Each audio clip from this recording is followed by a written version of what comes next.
तो जितने भी CAPF हैं स्ट्रेटेजिक लीडरशिप के लिए वो आईपीएस के पास रहना चाहिए। बिल्कुल, इसमें क्या विवाद है मुझे बताइए। देखिए, जो टैक्टिकल ब्रिलियंस और स्ट्रेटेजिक लीडरशिप में फ़र्क है। मैं समझता हूँ इसमें कोई विवाद ही नहीं है, क्योंकि ये शुरुआत से है। ऑल इंडिया सर्विसेज ये इसीलिए बनाया गया था ताकि जिसको हम कहते हैं unity and integrity of India, Sardar Patel का कहना, नहीं तो ऑल इंडिया सर्विसेज एबॉलिश क्यों नहीं कर दिए जाते हैं, ये इसलिए रखे गए हैं। सोशल मीडिया पे बहुत चल रही है, हाँ चलेगी, और इसलिए भी चलेगी क्योंकि MPs हैं, MLAs हैं, या जितने भी ऐसे लोग हैं उनका संपर्क रोज़ का रहता है फोर्सेस के साथ। सिक्योरिटी में अधिकतर असिस्टेंट कमांडेंट्स रहते हैं, हर CAPF के, BSF के। एयरपोर्ट्स पे आप जाइए तो ये लोग मिलते हैं, तो अवश्य वो इनको कहते होंगे। CAPF का जब चयन होता है तो ना तो उनकी जो शारीरिक मापदंड जो हैं वो आर्मी के नहीं हैं, आर्मी के रिक्वायरमेंट्स नहीं हैं उसमें, और नीदर जो दूसरी परीक्षा है उसमें वो जो इंटेलेक्चुअल लेवल का जो कैलिबर है वो ऑल इंडिया सर्विसेज का नहीं है। एक IPS को कोई आवश्यकता नहीं पड़ती किसी मंत्री के यहाँ या संतरी के यहाँ या किसी MP के यहाँ जाके। BSF का जो हायर फॉर्मेशन का जो लीडर है IG, वो क्या तोप चलाता है वहाँ? नहीं। यही एक जनरल में और एक कमांडेंट में फ़र्क है, और ये होना भी चाहिए। एक जो थानेदार रहता है वो बड़ा सख्त रहता है, SP जो रहता है वो जनरस रहता है, वो लीडर होता है। IPS लोगों की बहादुरी तो 29, 30, 31 साल में दिख जाती है, जब SP की तरह हम लोग एक जीप में एक सिपाही वाले को बैठा के दौड़ते हैं लॉ एंड ऑर्डर में, और पथराव से जब हमें रोज़ पत्थर खाते हैं, और वो है बहादुरी। इस CAPF में हटा देना चाहिए कमांडेंट एंड ऑल दैट। देखिए, आप जो प्रश्न पूछ रहे हैं ना, आप ये माने ये मान के पूछ रहे हैं कि IPS और ये एक है। देखिए, कंपैरेबल चीज़ की तो बात हो नहीं रही है कि नहीं? IPS है, चाहे आप कितना भी उसको कीजिएगा, वो IPS तो सिविल सर्विसेज से आता है, तो उसका जो रैंक एंड फाइल है वो सेपरेट तो रहेगा ही। ये ऑर्गेनाइज सर्विस है, वो पहले से बनी हुई है। You are comparing stones and sticks, कोई कंपैरिजन है ही नहीं। नमस्कार, स्वागत है आप सभी का दी एज में। CAPF के मुद्दे पर बात करने के लिए, जैसा हम काफ़ी लंबे समय से इस पूरे को कवर भी कर rहे हैं, आज मौका मिला है रिटायर्ड IPS ऑफिसर, IB के चीफ भी रहे, MP काडर के IPS ऑफिसर यशवर्धन झा आज़ाद सर से बात करने का। थोड़ा सा IPS जो लॉबी है या फिर जो IPS की मानसिकता है, जो उनकी सोच है, वो भी इसके बारे में थोड़ा सा समझेंगे आज सर से। सर बहुत बहुत स्वागत है, सबसे पहले धन्यवाद आपने समय दिया। सर, CAPF बिल और ख़ासकर डेप्यूटेशन का जो पूरा मामला है, आप किस हद तक इससे अवगत हैं अभी मौजूदा स्थिति में और जिस समय आप सेवाओं में रहे थे? ये जो बिल है जो लाया जा रहा है, ये सरकार की तरफ से बहुत ही सोचा समझा गया है पहले, और इसमें सिर्फ ये कहा गया है कि 50% जो पोस्ट हैं IG के लेवल पे, उसमें वो डेपुटेशन की रहेंगी, और 67% जो है ADG के लेवल पे रहेंगी, और हायर लेवल्स पे जो है वो IPS का रहेगा। तो ये सरकार की मंशा है। सरकार की मंशा ये है, इसका मतलब ये है कि प्रधानमंत्री और गृह मंत्री चाहते हैं कि IPS की लीडरशिप रहे बॉर्डर सिक्योरिटी फोर्स में, CAPF में, और ये निर्णय जो है बहुत ही सोच समझ के लिया गया। सर, अगर इस निर्णय को इस तरीके से देखा जाए कि सोच समझ के, और आपने कहा कि सरकार की मंशा है, मगर जो पूरी बहस है और जो पूरा अभी तक सारी चीज़ें चल रही हैं, चाहे धरातल पर हो चाहे सोशल मीडिया पर हो, वो कुछ हद तक IPS बनाम CAPF हो चुकी है। तो क्या आप इस चीज़ से सहमत हैं, जिसमें IPS एक धड़ा होना चाहिए और दूसरा CAPF, जहाँ की आप कह रहे हैं कि सरकार की मंशा है? नहीं, मैं नहीं समझ सक रहा। मैं अगर आपसे अभी बात भी कर रहा हूँ तो सिर्फ एक मैं IPS की हैसियत से नहीं बात करता हूँ, मैं देश के लिए जो फ़ायदा है उसके लिए भी बात करता हूँ। आई मीन, सो इसलिए अगर सोच सही तरीके से इस पे अगर चिंतन किया जाए, तो जितने भी CAPF हैं स्ट्रेटेजिक लीडरशिप के लिए वो आईपीएस के पास रहना चाहिए। बिल्कुल, इसमें इसमें क्या विवाद है मुझे बताइए। सर इसके लिए सपोर्टिंग आर्ग्यूमेंट क्या है आपका? What is it like thing that can support this whole idea? इसके पीछे का कारण कि उनके पास होनी चाहिए, थोड़ा सा हमारे दर्शकों के लिए बताएं। मैं समझता हूँ इसमें कोई विवाद ही नहीं है, क्योंकि ये शुरुआत से है। ऑल इंडिया सर्विसेज ये इसीलिए बनाया गया था ताकि जिसको हम कहते हैं unity and integrity of India, Sardar Patel का कहना, नहीं तो ऑल इंडिया सर्विसेज एबॉलिश क्यों नहीं कर दिए जाते हैं। ये इसलिए रखे गए हैं कि ये सारे कंट्री को एक इसमें पिरोएं, एक धागे में पिरोएं। और इसलिए आपने देखा होगा कि स्टेट के भी लोग जो केरला में काम करते हैं वो बिहार के रहते हैं जी। नॉर्थ ईस्ट के लोग मध्य प्रदेश में सर्व करते हैं, और उसके बाद वो डेपुटेशन में सेंटर भी जाते हैं। तो इसी प्रकार जितने भी आपके सीएपीएफ में 2/3 फोर्स जो है वो स्टेट को सपोर्ट करती है, चाहे वो लॉ एंड ऑर्डर में है, चाहे वो इलेक्शंस है, चाहे कोई भी ऐसी चीज़ें हैं। तो उसमें आईपीएस लीडरशिप तो क्रिटिकल है, क्योंकि इंटर एजेंसी कोऑर्डिनेशन है, इंटर स्टेट कोऑर्डिनेशन है। तो मैं समझता हूँ इसमें तो कभी कोई विवाद रहा ही नहीं। अब आप जिस विवाद की बात कर रहे हैं वो ये है कि 2017 में जब नॉन फाइनेंशियल क्या अपग्रेड दिया गया, अपग्रेड दिया गया, तो वो एक ऑर्गेनाइज्ड सर्विस का हिस्सा है। तो बाद में उसके बाद ऑर्गेनाइज सर्विस की मांग शुरू हो गई, लेकिन ऑर्गेनाइज्ड सर्विसेज में जो 6 रिक्वायरमेंट्स हैं वो नहीं थे। तो अब बाद में उन 3 रिक्वायरमेंट्स को माना जा रहा है। मैं देखिए, मैं ये सब चीज़ टेक्निकलिटीज़ में विश्वास नहीं करता हूँ, लेकिन देखिए जो टैक्टिकल ब्रिलियंस और स्ट्रेटेजिक लीडरशिप में फ़र्क है। आप अब ये बात जो है आप कह रहे हैं सोशल मीडिया पे बहुत चल रही है, हाँ चलेगी, और इसलिए भी चलेगी क्योंकि एमपीज़ हैं, एमएलएज़ हैं, या जितने भी ऐसे लोग हैं उनका संपर्क रोज़ का रहता है फोर्सेस के साथ। सिक्योरिटी में अधिकतर असिस्टेंट कमांडेंट्स रहते हैं, हर सीएपीएफ के, बीएसएफ के। एयरपोर्ट्स पे आप जाइए तो ये लोग मिलते हैं, तो अवश्य वो इनको कहते होंगे, और सही भी है। अपनी जो आपकी लाजमी है कि आपको कोई समस्या है तो एमपीज़ को और एमएलएज़ को आप सबसे उसके बारे में चर्चा करेंगे। तो इसलिए काफ़ी ये आ रहा है, काफ़ी आईपीएस के खिलाफ भी चीज़ें लिखी जा रही हैं। तो ठीक है, अभी ये एक तरीका है, पहले से आ रहा है। इसके बारे में प्रकाश सिंह जी ने भी लिखा था आर्टिकल्स में, तो ये उनका डिमांड है। तो देखिए, दूसरी बात और भी है कि सीएपीएफ का जब चयन होता है तो ना तो उनकी जो शारीरिक मापदंड जो हैं वो आर्मी के नहीं हैं, आर्मी के रिक्वायरमेंट्स नहीं हैं उसमें, और नीदर जो दूसरी परीक्षा है उसमें वो जो इंटेलेक्चुअल लेवल का जो कैलिबर है वो ऑल इंडिया सर्विसेज का नहीं है। ऑल इंडिया सर्विसेज में कितने 958 लोग चुने गए थे 5 लाख में से। तो इसलिए ना तो आर्मी का शारीरिक ये है, और ना इंटेलेक्चुअल हेफ्ट जो है वो सर्विसेज का है। तो एक बनाया गया है तरीका, उसको मानना चाहिए। दूसरी बात जो और कहा जा रहा है कि आईपीएस लोग जंप करके आते हैं। आईपीएस लोगों की बहादुरी तो 29, 30, 31 साल में दिख जाती है, जब एसपी की तरह हम लोग एक जीप में एक सिपाही वाले को बैठा के दौड़ते हैं लॉ एंड ऑर्डर में, और पथराव से जब हमें रोज पत्थर खाते हैं, और वो है बहादुरी। उसके बाद हमारे ऐसे आदमी ने 4 अगर जिला किया है, डीआईजी ये किया है, तो हमने 1000 law and order situations face किए, और उसके बाद कमांडेंट रह चुके हैं हम आर्म पुलिस के।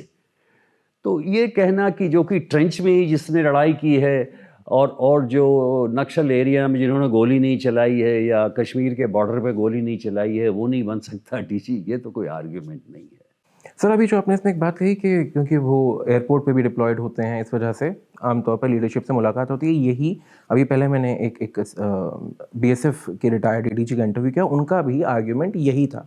उन्होंने कहा कि जो आईपीएस हैं उनकी नज़दीकी सत्ता से होती है, जिसकी वजह से मोनोपोलाइजेशन है। तो ये तर्क उनका भी है, और ये तर्क इधर से एज एन आईपीएस आप इस बात को कह रहे हैं। अगर दोनों तरफ से सेम ही तर्क आएगा तो इसका मतलब कहीं ना कहीं एडिशनल डायरेक्टर कौन थे? संजीव सूद जी। बिल्कुल। तो अच्छा बोलते हैं वो, इज अ गुड ऑफिसर। दोनों तरफ से अगर सेम ही आर्ग्यूमेंट आ रहा है तो इसका मतलब कहीं ना कहीं कमी जो है वो व्यवस्था की है या फिर वो ऑर्गेनाइजेशनल एक नहीं नहीं नहीं, ये कोई इशू नहीं है। देखिए, अब वो कहना चूंकि हायर पद पे हैं तो आईपीएस साथ में ये कोई आर्गुमेंट ही नहीं है, मैं समझता। मैं सिर्फ ये कह रहा हूँ क्योंकि काफ़ी एमपीज और ये उठा रहे हैं, आईपीएस की कहाँ मुलाकात होती है एमपीज के साथ? अनलेस वो जिले में हैं तब होती है, या फील्ड पोजीशंस में, अदरवाइज क्या मुलाकात होती, क्या सत्ता के पास? मैं तो कभी होम मिनिस्ट्री गया नहीं।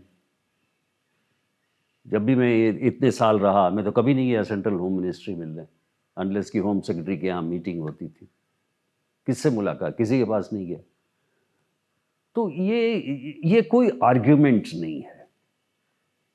हमें कोई ज़रूरत थोड़ी है कि इंक्रीमेंट कराने, ये कराने हम किसी क्लार्क के पास घूमते रहें। हम तो कभी नहीं जाते हैं, कोई नहीं जाता, अनलेस की कोई ऐसी ज़रूरत पड़ती है। और एक आईपीएस को कोई आवश्यकता नहीं पड़ती किसी मंत्री के यहाँ या संतरी के यहाँ या किसी एमपी के यहाँ जाके। सब चीज़ के प्रावधान हैं, सब चीज़ की नियमावली है, सारे चीज़ जो है अपने आप होते हैं। जब कभी अन्याय होता है तो आप कोर्ट जाते हैं या तब आप अपना न्याय के लिए जाते हैं। तो ये कोई आर्ग्यूमेंट नहीं है। भाई ऐसा है, देखिए, मैं जो वो कह रहे हैं उसको अप्रिशिएट करता हूँ कि भाई वो बनना चाहते हैं। हर आदमी चाहता है कि हम बने। हमारे तरफ से आर्ग्यूमेंट देश के लिए है कि देश के इंटरेस्ट के लिए ऑल इंडिया सर्विसेज के जो लोग हैं वही रहें। ये मेरा व्यू है, सूद साहब का दूसरा व्यू है। हम एक दूसरे के व्यू की इज्जत करते हैं। जी सर, असल में व्यू से इतर, क्योंकि जो पूरी बहस है वो इस चीज़ पर आकर रुकती है और आम जनमानस में जो जा रही है कि आईपीएस के डिप्यूटेशन पर भेजा जाता है उन लोगों को कमांड करने के लिए या फिर उन लोगों के ऊपर जो 16-16 साल से जिनका प्रमोशन नहीं हुआ है और वो लोग एक अलग तरीके की जगह पर काम कर रहे हैं। फ़र्ज़ कीजिए, फ़र्ज़ क्या मतलब, एग्जाम्पल के तौर पर एक आईपीएस ऑफिसर जो कि केरला काडर के हैं, अब उनको अगर भेज दिया जाता है कहीं किसी दूसरी जगह, जैसे बीएसएफ के किसी राजस्थान के पोस्ट पर, तो जो पूरा आर्ग्यूमेंट है वो यही है कि वो कॉन्फ्लिक्टिंग ऑर्डर्स देते हैं और वो क्योंकि ज़मीनी हकीकत को वहाँ की नहीं जानते हैं, जियोग्राफिकल जो सिचुएशन है उनको नहीं जानते हैं, इसकी वजह से वो उतने कारगर सिद्ध नहीं होते हैं। वर्ल्ड वॉर 2 में जो जनरल्स फ्रांस के थे और अफ्रीका कोर में लड़ रहे थे, तो उनको क्या जानकारी मालूम थी लोकल कंडीशंस की? वो तो जनरल बन के गए थे। कमांड कैसे करते हैं ट्रूप्स को वो मालूम है। केरला का जो एक ऑफिसर है आईजी लेवल का, उसने जो ट्रूप्स को कमांड किया है, डिफरेंट सिचुएशंस में कमांड किया है, वो एक जो बीएसएफ में सिर्फ जैसलमेर इलाके में रहने वाले हैं उनसे कम जानेगा या ज़्यादा जानेगा? ये तो कोई आर्ग्यूमेंट ही नहीं है। क्या ज़रूरी है कि ट्रेंच में जो घुस के नहीं ये किया है उन्हीं को वहाँ का लीडर बनना चाहिए? बिल्कुल नहीं। बीएसएफ की फोर्स कहाँ कहाँ लगी हुई है? सारे पाक बॉर्डर्स पे लगी हुई है ना, पूरे स्ट्रेंथ में। और बीएसएफ को किस किस तरह की समस्याएं हैं? वो ड्रोन की है, स्मगलिंग की है, इन्ग्रेशन की है, उसके पीछे आर्मी है, इंटेलिजेंस है, सिक्योरिटी ग्रिड है।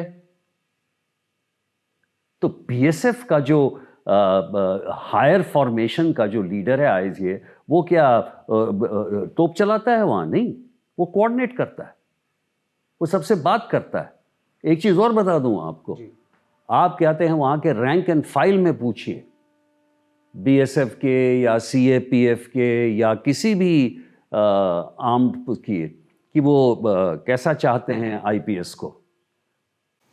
उनका डिमांड मैं आपको बता देता हूँ सर। उनकी डिमांड ये है कि अगर कोई भी आईपीएस, तो उनको शुरुआती दिनों से, ताकि क्योंकि जो ट्रेंचेस वाली बात है, रीज़न ये एग्जांपल में फिर आपको ही दे के बताता हूँ, कॉन्फ्लिक्टिंग ऑर्डर्स, क्योंकि ये कई बार ऐसा होता है कि आईपीएस आते हैं और उन्हीं की ज़बानी में बता रहा हूँ कि वो आकर कहते हैं कि जवानों को छुट्टी दी जाए। वहीं दूसरी तरफ एक ऑर्डर आता है कि इतने जवान एक संख्या में बॉर्डर पर भी चाहिए पेट्रोलिंग के लिए। अगर उतने जवानों को वहाँ भेज दिया गया, छुट्टी दे दी गई, तो इतने जवान कैसे पॉसिबल हैं जिस संख्या की वो बात कर रहे हैं? तो ये कॉन्फ्लिक्टिंग ऑर्डर्स भी दिए जाते हैं क्योंकि उनकी अंडरस्टैंडिंग अलग है। ये एक आर्ग्यूमेंट है सर। यही है, यही मैं आपको बता रहा हूँ जी। यही एक जनरल में और एक कमांडेंट में फ़र्क है, और ये होना भी चाहिए।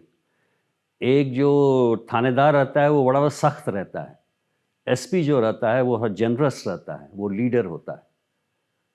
मैंने कभी छुट्टी की रोक नहीं की अपने सिपाहियों को, चाहे कुछ भी किसी भी ज़रूरत पड़े। यही तो बात मैं आपको कह रहा हूँ, जिसको वो कॉन्फ्लिक्टिंग बना रहे हैं, इसलिए मैं ये कह रहा हूँ कि एक जो जनरल है उसको आइडिया है कि लीव की क्या ज़रूरत है किसी को। इतने जो आपके सुसाइड के केसेस हो रहे हैं सीएपीएफ में, इतने लोग छोड़ रहे हैं, वो किस लिए छोड़ रहे हैं? क्योंकि बहुत ही कठिन है वर्क करना as a constable in the force, बहुत ही ज़्यादा कठिन है। छुट्टी नहीं मिलती है, 12-12 घंटे काम होता है, 12 घंटे के बाद भी कुछ भी नहीं है आपके पास बाय वे ऑफ एंटरटेनमेंट और समथिंग। इसलिए जो है आईपीएस रहता है वो ज़्यादा जनरस रहता है ट्रूप्स के बारे में, ओवरऑल हेल्थ को देखता है। वेरएज जो आपका प्लेटून कमांडर है वो सिर्फ ये देखेगा कि हमारे इस पोस्ट पे इतने आदमी चाहिए, इतने आदमी चाहिए। तो ये तो एक असेसमेंट है। मगर सर यहाँ पे एग्जीक्यूशन वाला पार्ट भी तो आ गया, क्योंकि the one who has to execute, जैसे आपने कहा एसपी साहब हैं और एक थानेदार है। थानेदार को ज़मीन पे चीज़ें एग्जीक्यूट करनी है, तो एग्जीक्यूशन के लेवल की जो जानकारी है अगर वो एसएसपी कप्तान साहब को नहीं हो, क्या अगर तो क्या तो इसके मुताबिक तो हर बीएसएफ का जो कांस्टेबल है उसी को बनना चाहिए। एक असिस्टेंट कमांडेंट या कमांडेंट तो वो नहीं जानता है जो कि एक सिपाही जानता है जहां वो पोस्ट पे सर्व करता है। तो उस हिसाब से तो आई एग्री, आप कहते हैं आईपीएस और सारी की भर्ती बंद कर दो और कांस्टेबल में ही खाली आप भर्ती करो सीएपीएफ में और कांस्टेबल में भर्ती करो पुलिस में, और उसके बाद पदोन्नति होती जाए और फिर उसका होती जाए। क्यों नहीं करते? कर। तो एक जो किया गया है, जैसे हम भी ये कहते हैं कि पुलिस में 2 तरह की भर्ती होनी चाहिए, एक आईपीएस की और एक कांस्टेबल की, ताकि कांस्टेबल को पूरा रैंक तक आगे आना पड़े। बल्कि सीएपीएफ में हटा देना चाहिए कमांडेंट एंड ऑल दैट, बल्कि रहना चाहिए 2 लेवल पे, सिर्फ एक कांस्टेबल का, ताकि वो अपने मेरिट पे आगे बढ़ता जाए। Why should there be assistant commandant? सबसे ज़्यादा जो घस के आएगा ट्रेंच से वो तो एक सिपाही आएगा। रिक्रूट कीजिए 20 साल में और वो ही will make a very good officer later as per this argument. Then why are you having this level? इसमें सीएपीएफ में सिर्फ कांस्टेबल लेवल पे कीजिए। ओके, कार्डर ऑफिसर जो है उनकी भर्ती नहीं होनी, नहीं, कमांडेंट लेवल पे लीजिए ही नहीं, असिस्टेंट कमांडेंट लेवल पे जो लोग डिमांड कर रहे हैं उसकी ज़रूरत ही नहीं, क्योंकि वो कह रहे हैं कि जो नीचे वाले हैं वो सबसे बेस्ट हैं। कमांडेंट आईपीएस को नहीं आना चाहिए, तो why not just have constables? वो घस के आएंगे जमीन। और आज के कांस्टेबल्स जो आ रहे हैं वो एमए पढ़ पढ़ के आ रहे हैं, एक से एक अच्छे आ रहे हैं, ब्रिलियंट, इसमें भी आ रहे हैं, पुलिस में भी आ रहे हैं। अल्टीमेटली हर जो सीएपीएफ का कांस्टेबल और ये है वो तो जिले में आना चाहता है। तभी भी मैं ये कहना चाहता हूँ कि भाई उनके जब 40 इयर्स उनका हो जाए तो उनको एक ऑप्शन देना चाहिए कि वो डिस्ट्रिक्ट में आ जाए। जी सर, ये जो ऑप्शन वाली बात आपने कही, ये भी एक आर्ग्यूमेंट है। वो ये कि अगर कोई आईपीएस है, उनको कहीं किसी जगह डिप्यूट हुए, उसके बाद उनको अब आना है अपनी जगह, उनकी जो अगर मान लीजिए फर्ज कीजिए राजस्थान से वो बिलोंग करते हैं तो राजस्थान वापस आना चाहते हैं, उसके लिए उनको सबसे सेफ जो ऑप्शन मिलता है वो सीएपीएफ मिलता है, जिसके थ्रू वो यहाँ या तो अपने होम इसमें स्टेट में वो आ जाते हैं या फिर खासकर दिल्ली में वो वापस आते हैं, ताकि चीज़ें थोड़ी सी बेहतर हों। और चीज़ें उनके लिए स्टेट में कई बार एक लेवल पे पहुंचने पर कॉन्फ्लिक्ट्स भी क्रिएट हो जाते हैं between the regime and officers. आप इसे कितना सही मानते हैं? ये इसी डिप्यूटेशन इसलिए तो बनाया गया है, चाहे वो आईएएस के हों, आईपीएस के हों, कोई भी हो, ऐसे ही जाते हैं कि भाई हमने 10 साल सर्विस कर लिया तो हम कहते हैं घर की तरफ जाना चाहते हैं, तो वहाँ पे जो डेपुटेशन ऑफर करते हैं वो लोग ले लेते हैं। उसमें क्या हर्ज क्या है? I don't think there is anything wrong in that, right. मगर उसके पीछे का रीज़न जो दिया जाता है वो यही है कि अगर उनको जाना है इसके लिए तो सर ये सीएपीएफ, क्योंकि जब वो सीएपीएफ में आते हैं जो उनके काडर ऑफिसर्स हैं, फिर उनकी जो पदोन्नति है वो 6-6 साल के बाद, 8-8 साल के बाद, और कई बार केवल रैंक उनकी बढ़ा दी जाती है और ना तो तनख्वाह बढ़ती है उनकी, और केवल स्टार उनको मिल जाता है कि हाँ आपके पास ये पद है। फिर उससे फ़र्क ये पड़ता है ऐसे। देखिए, आप जो प्रश्न पूछ रहे हैं ना, आप ये इस माने ये मान के पूछ रहे हैं कि आईपीएस और ये एक है। देखिए, कंपैरेबल चीज़ की तो बात हो नहीं रही है कि नहीं? आईपीएस है, चाहे आप कितना भी उसको कीजिएगा, वो आईपीएस तो सिविल सर्विसेज से आता है, तो उसका जो रैंक एंड फाइल है वो सेपरेट तो रहेगा ही। ये ऑर्गेनाइज सर्विस है, वो पहले से बनी हुई है, कानूनी उसको ये मिला हुआ है, रिकग्निशन मिला हुआ है, तो वो तो जाएगा डेपुटेशन में, क्योंकि वो है। अब उससे अब मैंने हमारे यहाँ कितने कांस्टेबल्स हैं, उनको कितने साल हेड कांस्टेबल में नौकरी पदोन्नति नहीं मिलती है। तो उसके बारे में आप कहते हैं सिचुएशंस ये कीजिए, कितने डीजीज ने बहुत अच्छा काम किया है प्रमोशन देने के लिए, सब इंस्पेक्टर को इंस्पेक्टर में, डीएसपीज के प्रमोशन के लिए। तो उससे आईपीएस का क्या मतलब है? आप you are comparing stones and sticks, कोई कंपैरिजन है ही नहीं इसमें। सर मगर पूरा जो मुद्दा है इसमें सुप्रीम कोर्ट का ऑर्डर भी आता है। सुप्रीम कोर्ट का ऑर्डर जो अक्टूबर में आया, जिसमें कहा गया 2025 में आया, जिसके बाद एक रिव्यू पिटीशन लगाई गई अक्टूबर 2025 में, उसे भी खारिज कर दिया गया। तो उसमें साफ कहा गया कि आईजी लेवल तक जो डेप्यूटेशन है वो घटाई जाए और 2 साल की अवधि की उसमें बात कही गई। मगर उसके बाद ये बिल आना, क्योंकि अगर सुप्रीम कोर्ट के ऑर्डर को मान लिया जाता है तो उसके बाद क्या आपको ये बिल उससे कॉन्फ्लिक्टिंग लगता है या फिर उसे सपोर्ट करता हुआ लगता है? नहीं, सुप्रीम कोर्ट ने तो कह दिया था कि डेपुटेशन नहीं होना चाहिए। जी, आईजी लेवल तक के लिए बात कहा गया था। उसके ऊपर तो मैंने अब सुप्रीम कोर्ट ने जो भी कहा, सुप्रीम कोर्ट मैं नहीं समझता कि सुप्रीम कोर्ट को एग्जीक्यूटिव डिसीजंस में ये आना चाहिए। सरकार की मंशा है, सरकार को पूरा अधिकार है ये करने का। So is it about separation of power? It can be separation of powers, definitely, why not? उसीलिए तो सरकार कर रही है।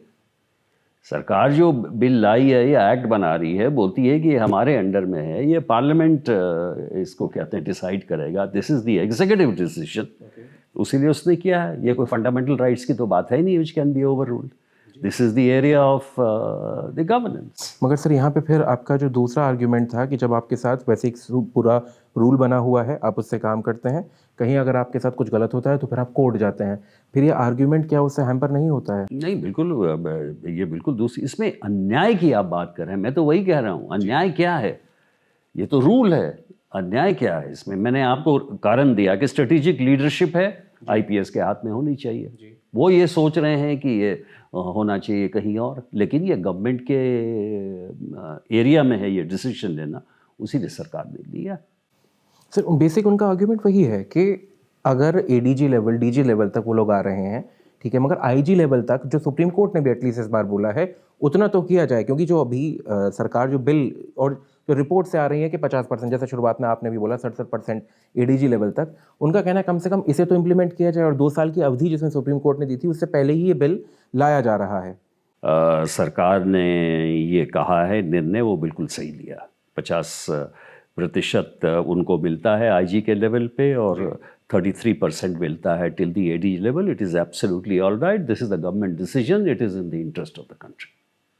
Sir just last thing, have you ever got deputed? कभी आप डेप्यूटेशन पे कहीं सीएपीएफ में कहीं आपका डेप्यूटेशन हुआ, उस तरीके से आप रहे अपने पूरे कार्यकाल में? नहीं, मैं सीएफ में कभी नहीं रहा। मैं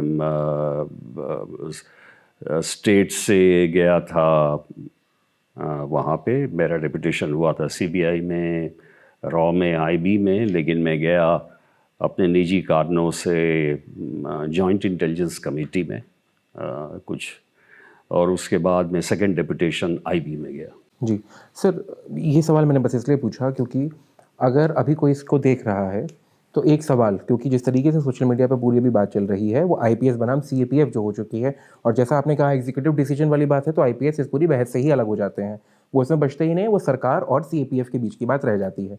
मैं बस इस लिहाज से ये चीज़ समझना चाहता हूँ, क्योंकि जो व्यक्ति अभी से देख रहा है, अगर उसके ब्रेन में क्लैरिटी चाहिए, एज एन आईपीएस आप बिना डेप्यूटेशन पे गए भी इस पूरी चीज़ को कितने बेहतर ढंग से उनके लिए समझा सकते हैं कि इसमें आईपीएस का रोल नहीं है। जब डेप्यूटेशन की बात आती है, आईपीएस खुद नहीं जाना चाहता है, सरकार एक रूल बनाती है, सरकार एक नियम बनाती है, उसके आधार पर वहाँ पहुँचता है।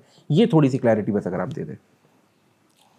सरकार ने देखा है चूंकि डेप्यूटेशन पे कम लोग आ रहे हैं, इसलिए उन्होंने रूल बनाया है कि आईजी लेवल पे कहते हैं प्रमोशन पे अगर आप सेंटर में आते हैं, उसके लिए आपको कम से कम 2 साल या 3 साल जो भी है वो सर्विस करना ज़रूरी है। स्टेट का प्रॉब्लम ये था कि स्टेट अपने, चूँकि स्टेट में बहुत कमी थी आईपीएस अफसरों की, इसीलिए वो नहीं भेज सक रही थी। इसीलिए पहले भी ये कमी हुई सीएपीएफ्स वगैरह में कि स्टेट के सीएम्स ने नहीं जाने दिया आईपीएस ऑफिसर्स को। जो ये बात हो रही है। तो अब जो ये कानून है सीएपीएफ का, वो सरकार ने इसी को सोच के बनाया है और मैं समझता हूँ सरकार ने देश के हित में बनाया है। ये कोई आईपीएस बनाम सीएपीएफ की लड़ाई नहीं है। ये जो एक स्ट्रेटेजिक लीडरशिप के बारे में है सीएपीएफ, जो कि इसका इम्पॉर्टेंट काम है, जिसका inter agency inter state coordination का काम है, बॉर्डर्स का काम है, इंटरनेशनल इसका काम है और इसलिए सरकार ने सोचा है कि ये देश के हित में है कि आईपीएस को उसकी लीडरशिप दी जाए। सो ऑन दैट नोट, मेरा ख्याल से जो पूरा अभी तक का हमारा प्रयास था कि आईपीएस की जो इसके बारे में विचारधारा है, पे जो सोच है इस पूरे मुद्दे को लेकर और जिस तरीके से अभी बाहर तक बातें जा रही हैं कि आईपीएस को उसमें एक धड़ा बनाया जा रहा है कि आईपीएस खुद जाना चाहते हैं और कोई रीज़न है उसके पीछे, तो उसके बारे में जो आपने क्लैरिटी दी उसके लिए बहुत बहुत धन्यवाद। अगर इसमें आगे अभी मौका मिला, कुछ और चीज़ें इसमें बढ़ोतरी होती है तो दोबारा फिर आपको तकलीफ देंगे और समय हुआ तो फिर दोबारा बात करने की कोशिश करेंगे। बाकी इस बार के लिए बहुत बहुत धन्यवाद। Thank you. ऐसे और इंटरव्यूज़ के लिए देखते रहिए दी एज।